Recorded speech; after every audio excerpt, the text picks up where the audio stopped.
Well, greetings. It is Tom Kuhn. I'm glad you're joining us this week for our weekly school financial roundtable. Remember, money's not the most important thing in life, but it is like oxygen on the gotta have it scale. There's always financial related issues and opportunities. And I'm so glad that you join us each week for this check-in, for this opportunity to be part of a community working together. And so I'm excited to be with you today. I'm from Qnity.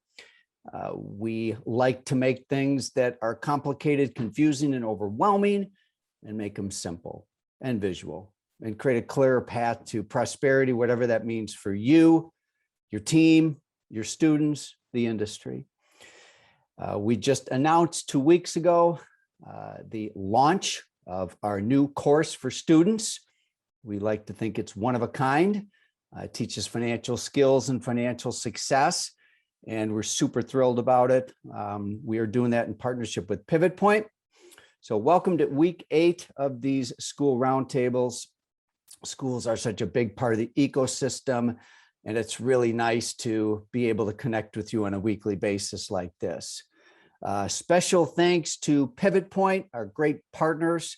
I see we have some members of the Pivot Point team on there. I cannot say enough about this team, their professionalism, the great work that they've done for many, many decades. So it's a thrill to partner with Pivot Point, and it's also awesome to have them as sponsors on these roundtables.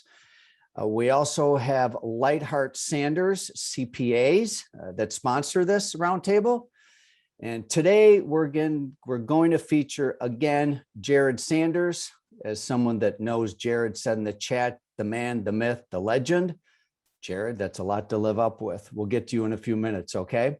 Last week's guest and last week's topic was about the role of CFO. In many cases, you are the CFO because just by default, every company has a chief financial officer, whether by name or not. And so Nathan gave us some really great tips, rules of thumb, et cetera. So love that session. It is stored in our recordings.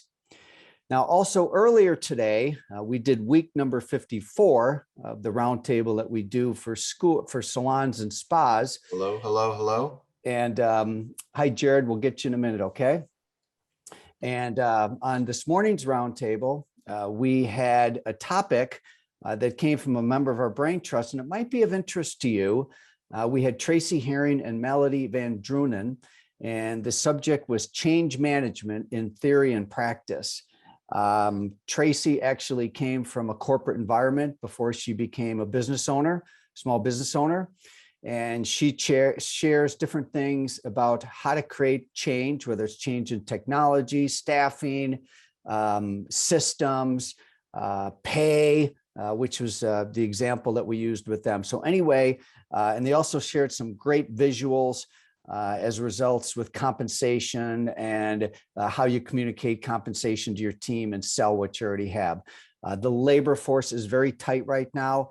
My wife literally a half an hour ago mentioned to me that her and I are taking a trip coming up in early September. She called ahead to get a dog sitter for our pooch, Gracie, and they said that they don't have any openings right now because they don't have enough staff. Wow, that is not the first time I've seen that. My son and I were in northern Minnesota on a vacation about a month and a half ago. We were in a restaurant in Ely, Minnesota, and there were tables that were blocked off as being unavailable. They were unavailable not due to COVID and social distancing. They were unavailable due to lack of staff.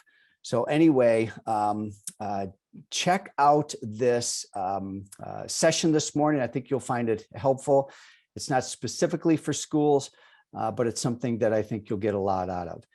Next week, there will be no roundtable. Tom's going on vacation, taking a week off. So we will skip next week. We'll be back on in 2 weeks. I hope that you get some light bulb moments today. We should have attached in your invite a 9 grid, which you're able to use to keep track of any insights, et cetera. Just a couple things on our money course, which we introduced 2 weeks ago in partnership with Pivot Point. Robert Passage was on to help us make this announcement. Only 25% of students and 20% of parents say they're prepared to deal with the financial challenges that await them after graduation. So we'd like to invite you to become a money school. We shared content in a previous module. One of my favorite pet peeve as a former salon owner is the lack of understanding about paychecks. Nathan shared that last week, which is one of the reasons I'm bringing this up now, is that as an industry, we need to do, as small businesses and as an industry, we need to do a better job of helping people understand their paychecks. And I think it starts in schools, but it also has to continue. So everybody has to do our job on this, schools, and then also in the business they work on. So sometimes this can be very confusing. So we made it super graphical, super simple. We defined between gross and net, broke down the paycheck for them, and really kind of defined how their earnings and all this. It was a part of our curriculum. It's fun, it's visual. And then also other things we cover are student loans and credit matters. So one of the things for you is that we are looking for great money stories, stories about transformations, where people wish they would have learned more about the money part of the business or financial management or financial literacy, and they want to share that lesson with students. So you can reach out to Aaron, who's on this call right now.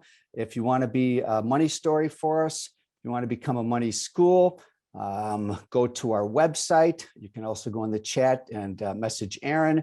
The website is qnityforschools.com, and you can book a demo there. All right, so Jared, you and I were to let's get you off mute, and maybe we can see you too. Let's get your let's see your smiley face. There you are. Hey, Jared, how are you? All right, can't hear you yet. Let's see if we can. How about now? Oh, we can hear you loud and clear. So someone called you the man, the myth, the legend. I assume this is a friend of yours. A very good friend. Clearly setting the bar way too high for me.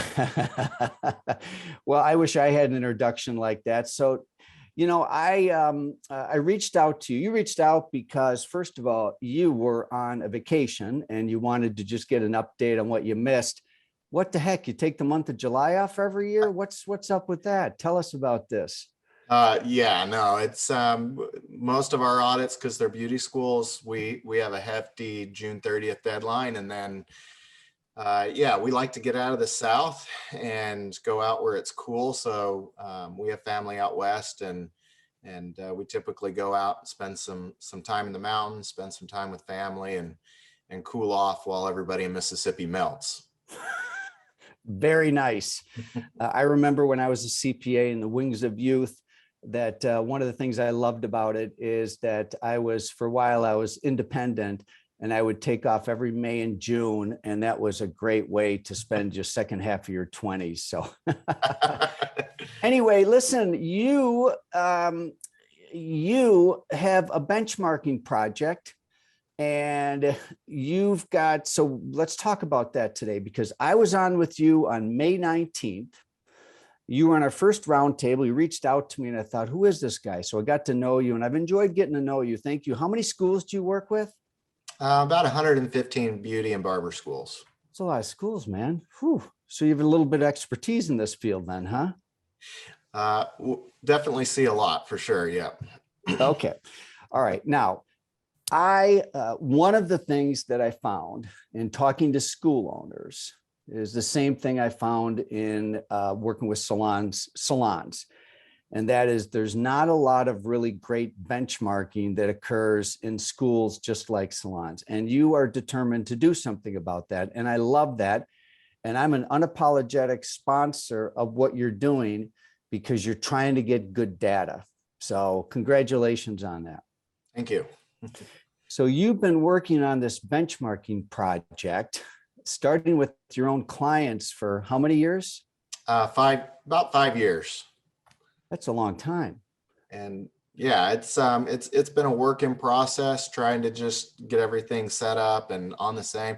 The big challenges in terms of just one, people gathering the correct information that we need. Everybody wants to talk about, hey, I want this information, that information, but then very few schools consistently keep that information on a school to school basis. So that was kind of our first hurdle and stuff like that. And then we got going really good and had everything ready for 2019 or 18. And then of course what happened is COVID hit and we've gone on. But this is what we talked about back in May in terms of just what we had on file.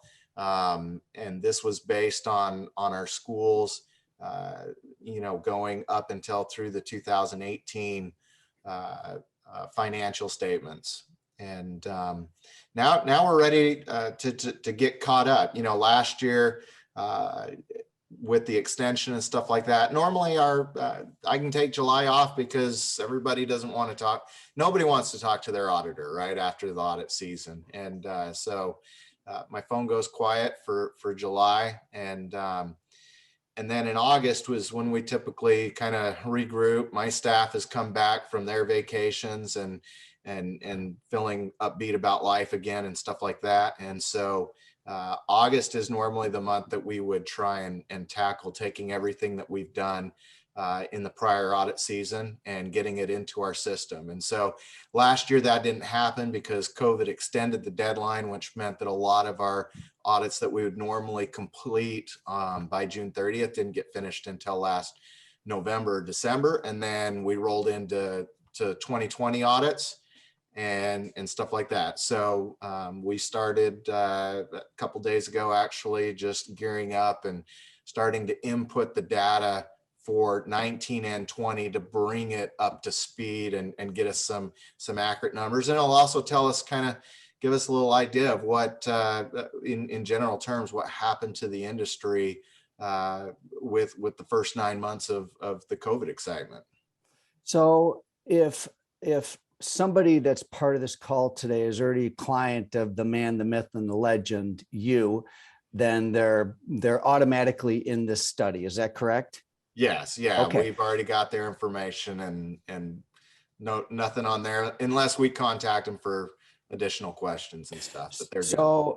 So if someone is not a client of yours, they're invited to be part of this benchmark study. Is that correct? Yeah, absolutely. Did you charge for that then? No. Okay, so you don't charge for them to be part of the benchmarking study. No, we want to get data.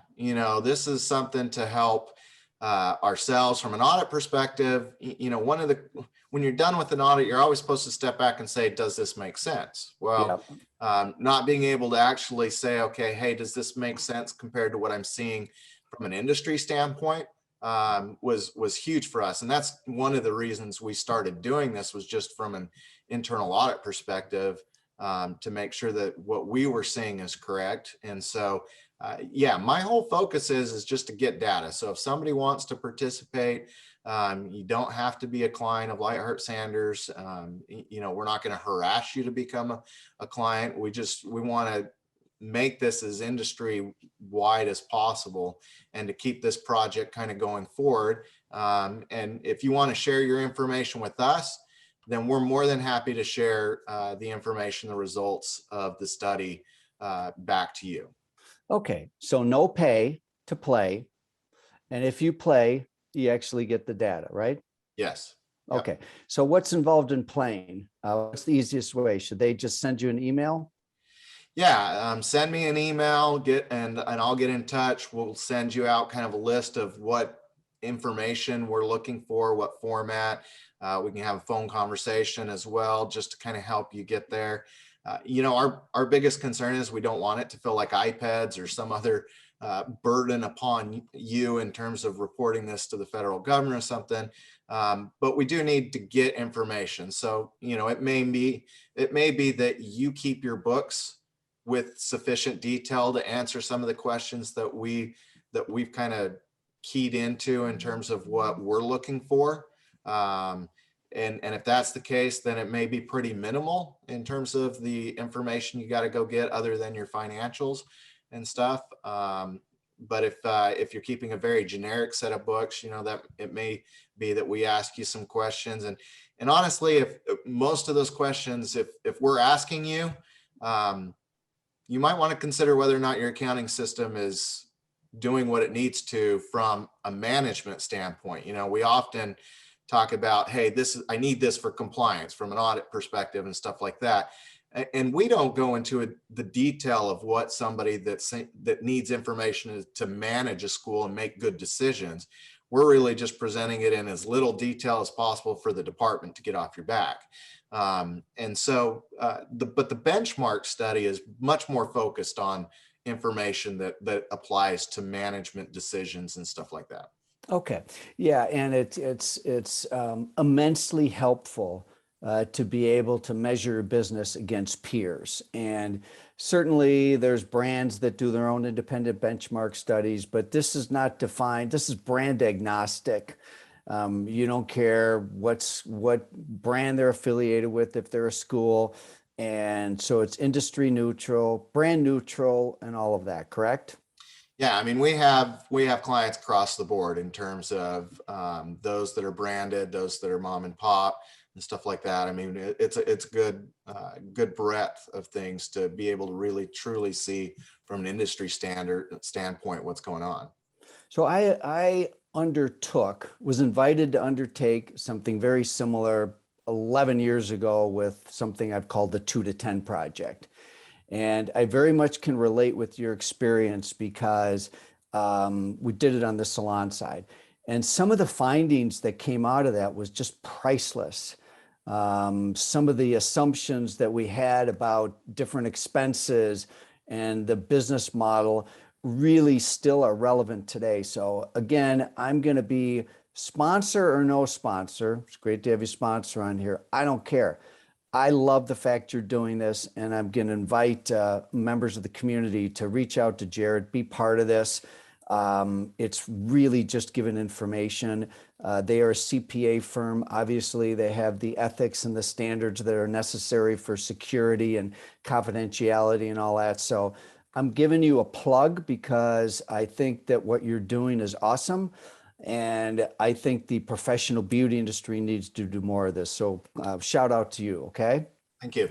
Now you got a deadline on this, don't you? So this is like a call to action for people on here. Yeah, our goal is our plan is to finish by the end of the month, getting out all the data in so that we can then generate the reports that we need to put things together. So we're trying to get everything in by the end of August, and then by the middle of September, we should be releasing our findings and stuff. Will you come back as a guest to give us a few tidbits? Absolutely. You promise? Sure. All right. I'm Jared. not on vacation, right? All right. Let's see here. I got some other stuff for you. And let me see. I think we covered. So the awesome thing is this, you're actually adding 2 years to this study. You're not just doing, this is a lot of work for you and your firm, by the way. Yikes. Okay. All right. Now, you also, let me go to, all right. You just did a blog post and it was how to make your audit work for you. And I don't know if that just came up, but did that just come up on the screen? Did I just share it or not? Here, let me do that. I don't think, did you see that when I pulled it up? Apparently not. All right, let's do this. Play from currents. Okay, oh boy, okay. A little slow on the draw, everybody. My apologies. All right, now you wrote an article here, and I guarantee you this article's got some good information. So this is how to make your audit work for you. Audits are expensive. Audits take a lot of time, and audits in general are kind of a pain. Is that a fair statement? Oh, absolutely. Okay.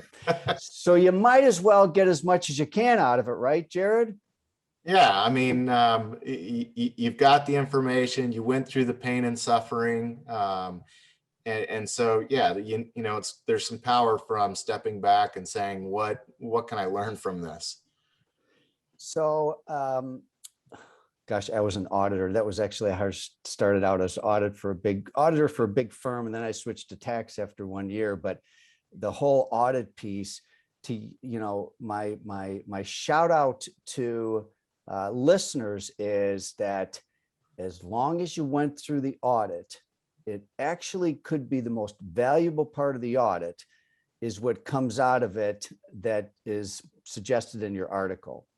So shout out to you. So let's go through this here. I haven't had a chance to look at this at great detail, but just give us some nuggets. Pause now and then so I have a chance to ask you questions. So what are some of the nuggets that really how to make the audit work for you in different lessons? Yeah, so the general concept is you have two different types of approaches that you can take.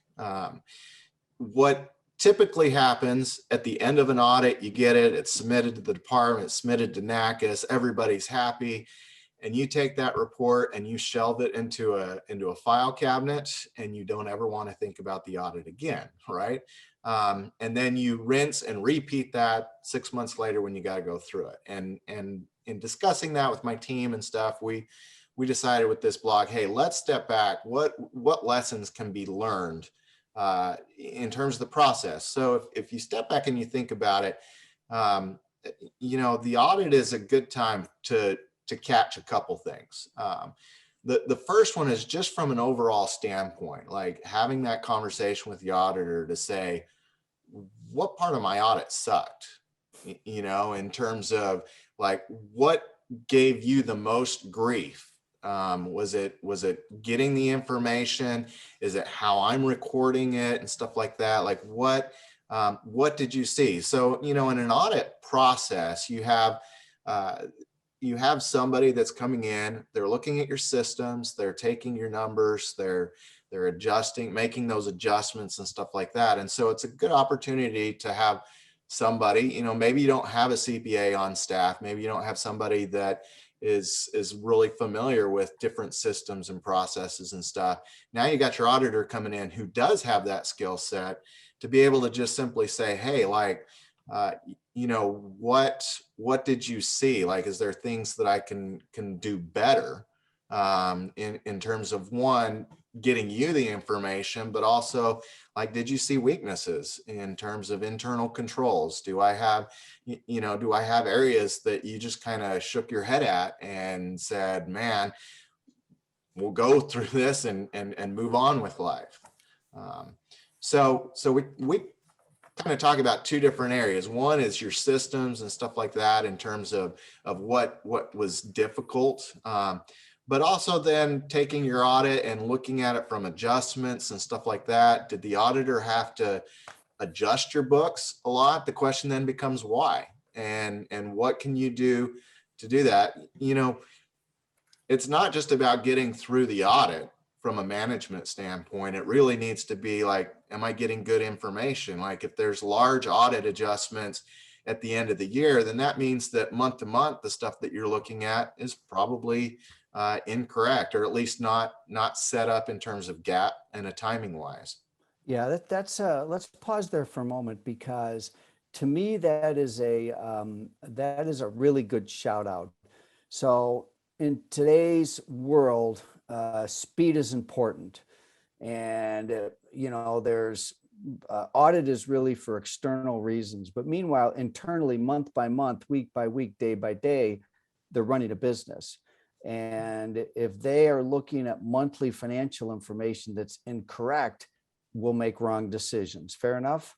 Absolutely. And it's a lot of time. And I'll give you a great example is, with a lot of schools that are in financial aid, you're drawing down money at the beginning of a payment period, right? And so a lot of owners for a long time tend to look at cash. Cash is what's most important.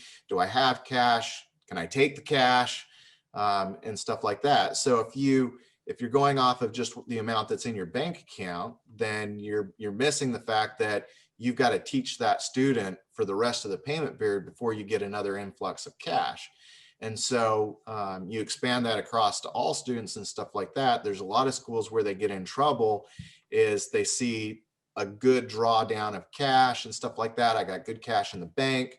But because accounts receivable and deferred tuition aren't recorded correctly, they don't realize how long that cash really needs to support the business, and that you really don't have a ton of cash to just pull out. And so that's, that's a huge one, monitoring your net worth and stuff.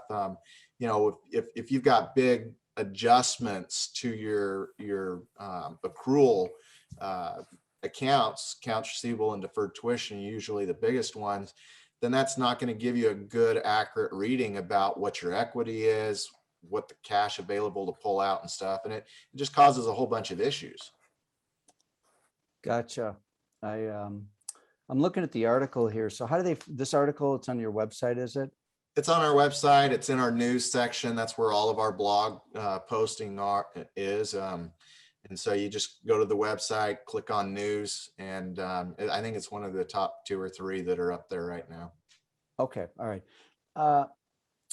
I actually think this is a really great idea to publish something like this.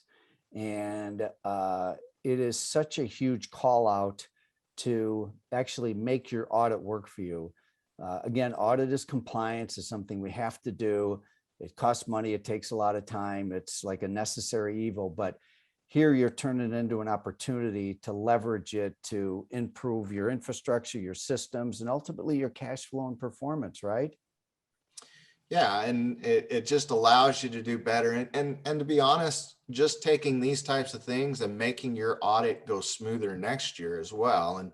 And when you talk about audit fees and stuff like that, I mean, it's almost always based on the amount of time and headache that the auditor goes through to get that. And so if you're, if you've gone through an audit season and you're frustrated with the auditor, or feels like you just constantly having to get more and more information, and there's always these adjustments and stuff like that. I mean, that's a pain point that you can solve by stepping back and saying, okay, what changes do I need to make from a company standpoint? Because a lot of times it's not necessarily, I mean, whether you go to one firm or another firm, we may have different ways of interaction and transferring information and stuff like that. But, GAAP is GAAP. The rules are the rules in terms of a lot of the accounting side of things. So there's not a lot of flexibility from either one of those. So those of you who don't know what GAAP means, it's an abbreviation, GAAP, and it stands for Generally Accepted Accounting Principles, which is what financial reporting standards are based on. You brought up a really good point there, Jared, and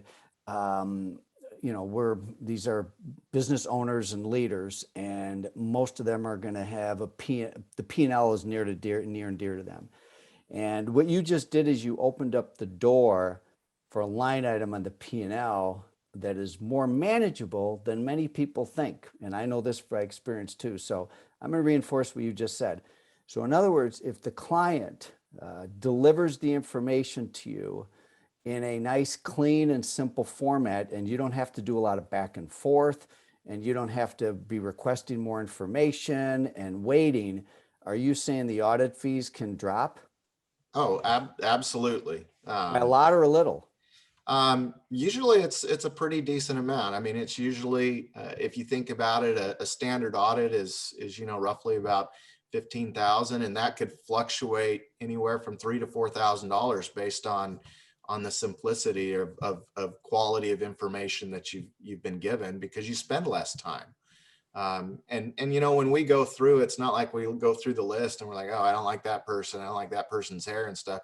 Usually auditors are stepping back and looking at it going, that person was really difficult to work with, or man, I had to make a lot of adjustments to those books to get it set up. Anytime that we have to pick up and put down an audit is going to cost time and stuff like that. Whereas if you can pick up an audit and all of the documents are there, the supporting documentation for all the balance sheet items and income statement items, and you're just really pulling information in and producing that report, you're going to get done much quicker than a situation where you're going through and, okay, wait, I got to get more detail on this, and this.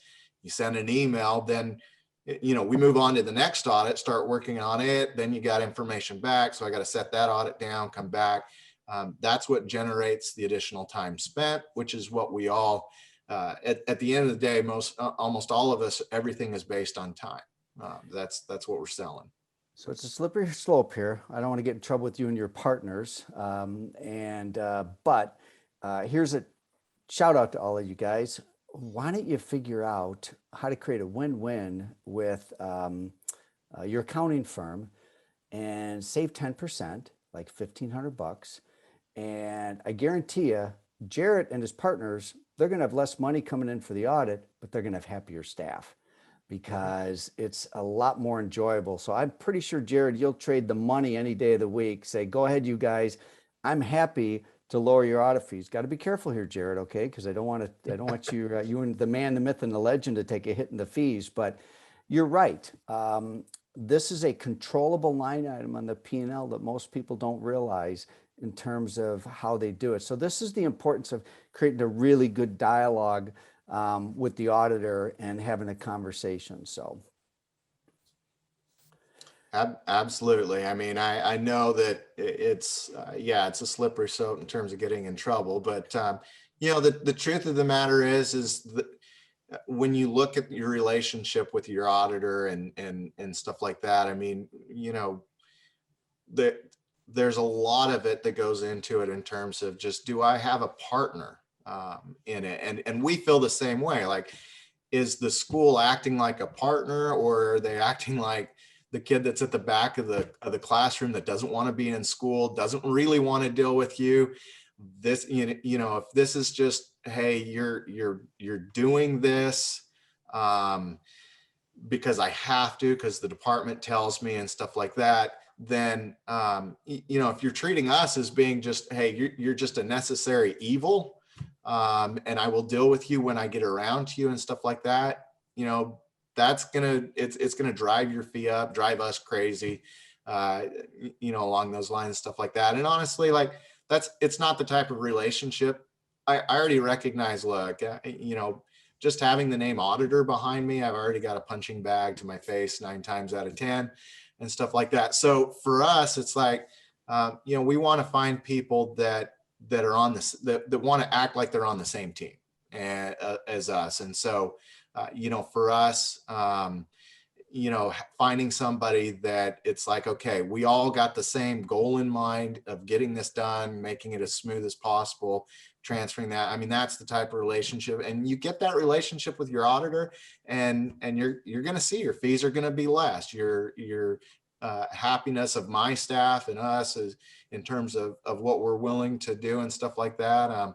It's really easy to pick up and answer the phone to somebody that you feel like you're in a partnership with in terms of addressing the audit and the school and stuff like that, then somebody, it's like every time they call, it's a complaint about you asking for this information or that.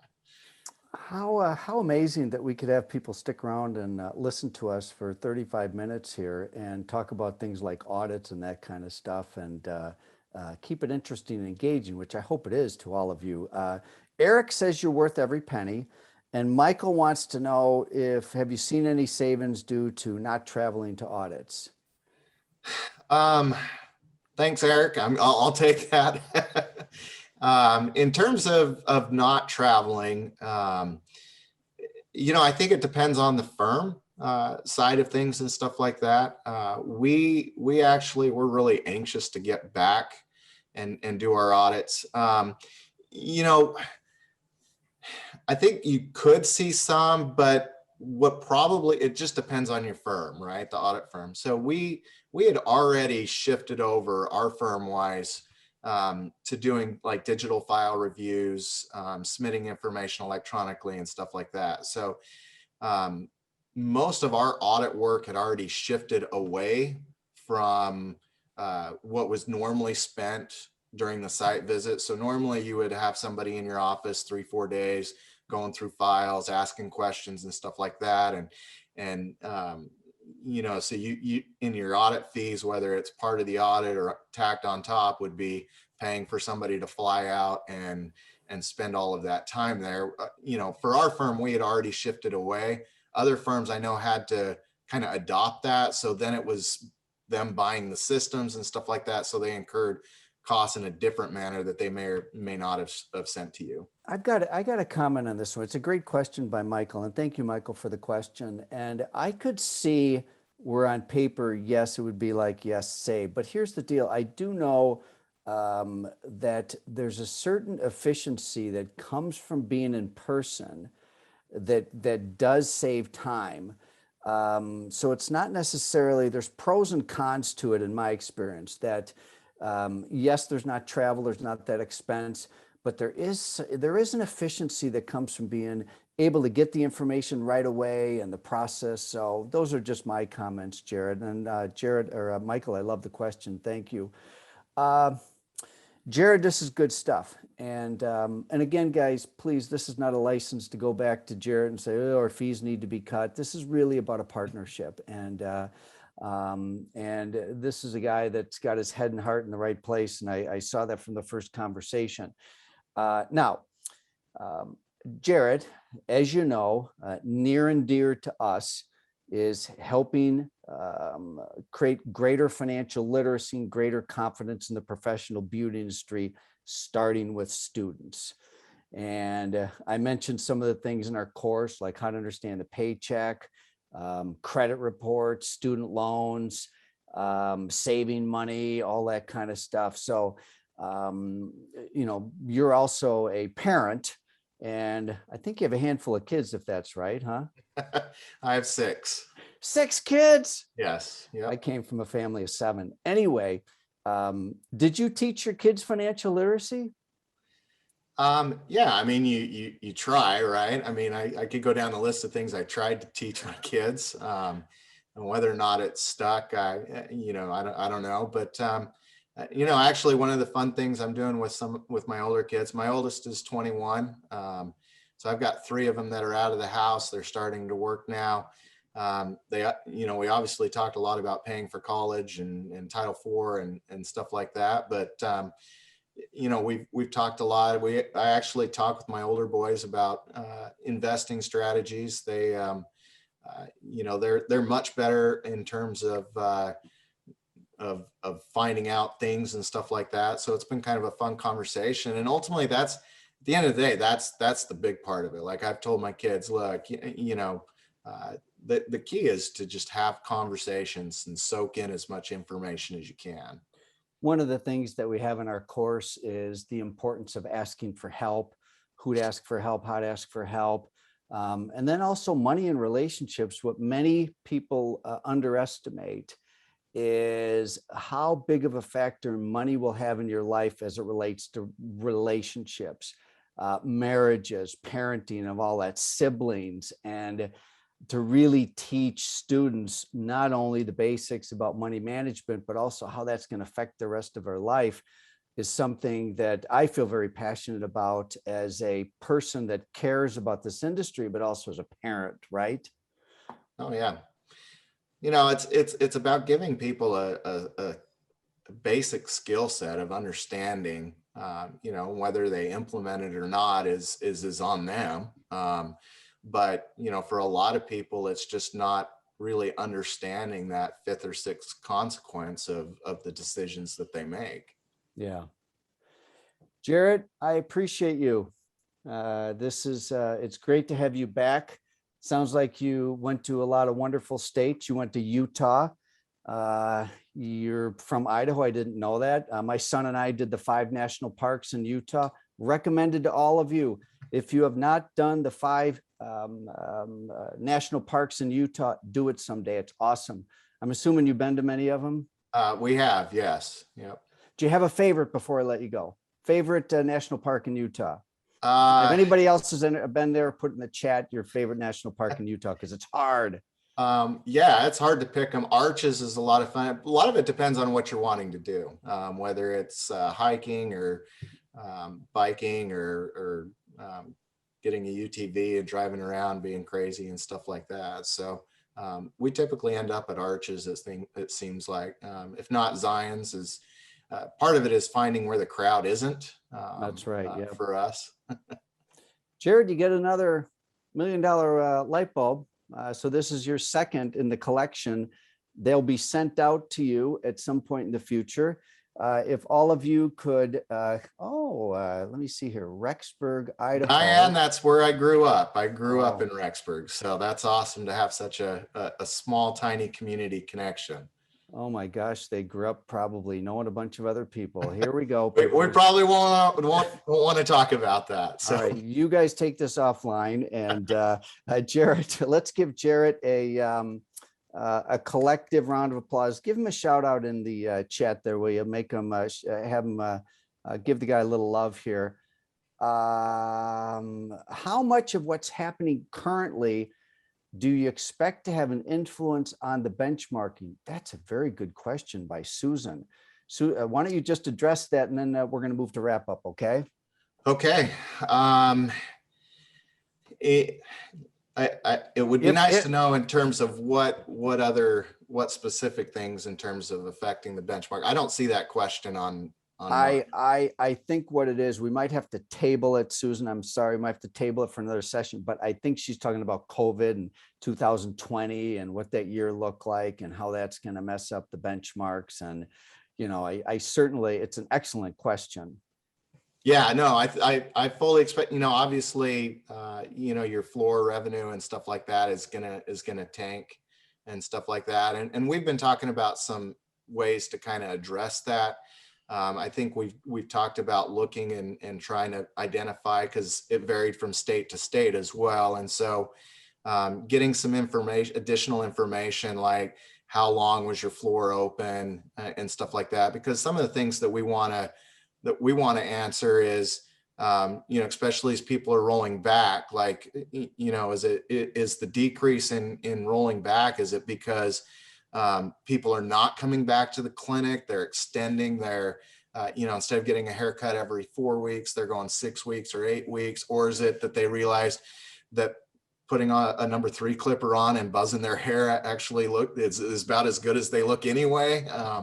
And so they're not coming back. So there's some additional questions that we want to kind of dive down, but we also need to balance that with, you know, whether or not people themselves know. And that's one of the issues we run into, is usually we ask a question and then people are like, well, I'm not sure because I don't really track this or that. So we'll know more next month when we get to that point to kind of step back, and then we start asking questions. So all right, a virtual applause again, Jared. Thanks so much. I've got a couple things that I'm going to mention before I wrap up, but Jared, we will see you on the next go round.